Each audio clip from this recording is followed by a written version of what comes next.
Thank you, Madam Chairman, and thank you, Mr. Secretary, for being here again. Everybody's been talking about all the hardships they have, and Senator Portman was very adamant about the loss of jobs. I just want to verify some things. First of all, the EIA energy projections, and basically in 2013, I think your energy projections at that time was, or the accuracies were, coal was about 39% of the energy being produced for the United States. Gas, natural gas was 27, then it went, nuclear was 19, renewables was 13, and petroleum was 1. In 2014, you still have the projections, and if they've changed, I'd like to know. You've got coal at 34% expected to produce the energy the nation needs up to 2040. Gas goes up to 31%. Nuclear goes down to 16%. And renewables come up to 18%, and petroleum stays about 1. Do you believe, have those been changed any at all, projections for up through 2040, or do they seem to be fairly accurate, you think? I don't know if the latest EIA reports have changed that, but on the ground, things have certainly changed.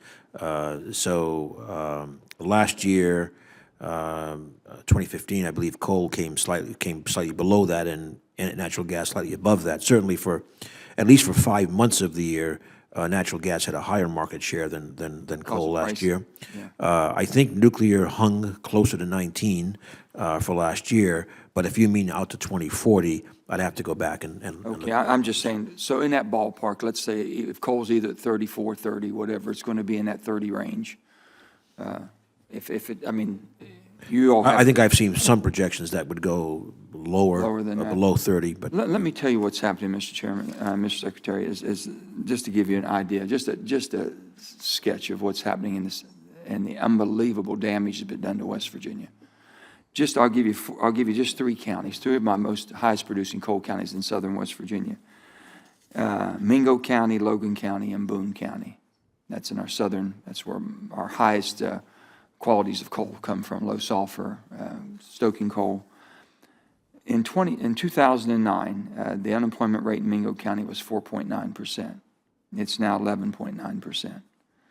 In Logan County, it was 4.5%. It's now 10.7%. In Boone County, it was 4.3%, and it's now 8.8%. In just between July 2014 and July 2015, in my state of West Virginia, we lost 19,000 jobs. 19,000 jobs, and we're the only state losing population. And it just seems that, Mr. Secretary, this administration is so insensitive to the damage it's done economically without trying to help us transition. We're not arguing against technology. We're renewables. We're for all that. But if you're going to be needing a base load of power that you've counted on for a long time and will count on for a longer period of time, then there has to be some support, and some certainty. And I'll use this. This segues into what you have. I think you all have requested cutting $240 million in deobligated funds, and I think those deobligated funds are all coming from the Summit Power Group's Texas Clean Energy Project. And you're using that as part of your new money going back into clean coal technology. Only thing I would ask is, if you all aren't going to commit to seeing these projects to the fruition, to see if carbon capture sequestration can work on commercial load, and you're pulling $240 million from the original grant of $450, you're cutting it over half, pulling money back. I don't know, then you're asking people that they should be these tax credits. They have no idea. They can't get from the Treasury Department how much tax credits have been used, what's left, what they can count on.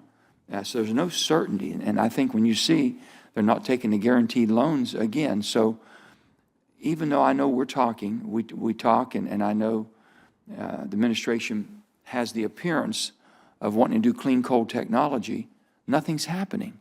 And I think you saw Senator Daines talking about basically what's happening around the world, more use of this coal. If the rest of the world is going to use the most abundant energy supply they're using, the same as we built our country on, and we want them to follow suit.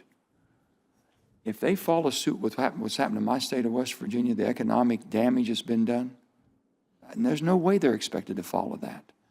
And I think the technology is where we should be going. So this is where I am, and that's the reason I'm there. And I'm just, you know, people lose 500 jobs, that hurts. I understand that. Try losing 19,000 jobs in a state the size of West Virginia. And go look at these people, and you look at the families, and we got schools closing, sir. I got teachers are losing their jobs. There's no more kids in these schools. Just unbelievable. So it doesn't seem like that you all are committed to, I mean, it looks good on paper, but the $240 million project is directly pulled from a job and a project you were working down in Texas. If I may respond, Madam Chairman, Senator Manchin, look, we all obviously feel very,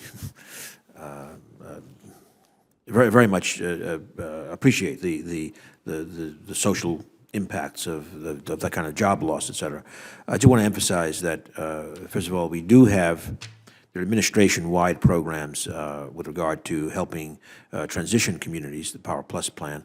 But I want to say specifically and make an offer.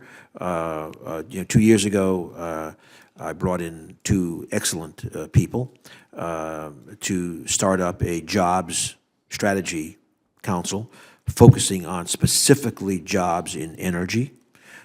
In this budget, by the way, I think it's gone so well, frankly, that we are proposing that become a new budget line rather than collecting money from various offices. It's rather modest, but they've done a terrific job. They have gone to coal country in Virginia, for example. Be delighted to send them up to visit you in West Virginia. Virginia's never, I mean, we love our Southwest Virginia coal miners. They've never been well, considered. They've never been considered. You want coal country. You consider it, that was like a practice run. Practice, okay. But we'd be happy to do that for West Virginia. But I have to say, on the $240 million, we have to understand, in the CCPI program, there's a portfolio of major demonstration projects put out there. Some have succeeded, are operating. Some could not meet the financial closing criteria. So the program, and I want to emphasize this, the program decided that its optimal approach was to take that money and essentially, still, by the way, hoping that other things could happen to have those projects work, but which we can discuss offline. But I know. If I can just follow one thing, sir, I'd love to sit down with you, and you keep saying we're going to come, and I know you're going to come to West Virginia, and I appreciate that. I'm welcomed. You are welcome. I want you to come. But the bottom line is I want you to know this. Yep. If the United States of America still needs West Virginia to do the heavy lifting and produce the energy that this country's always counted on from our little state, we want to do it. And if you're projecting through 2040 to need 30% of it, give us some certainty so we can give you the energy you need. Don't keep beating the living crap out of us to where you say, well, we really need you, but I don't want you.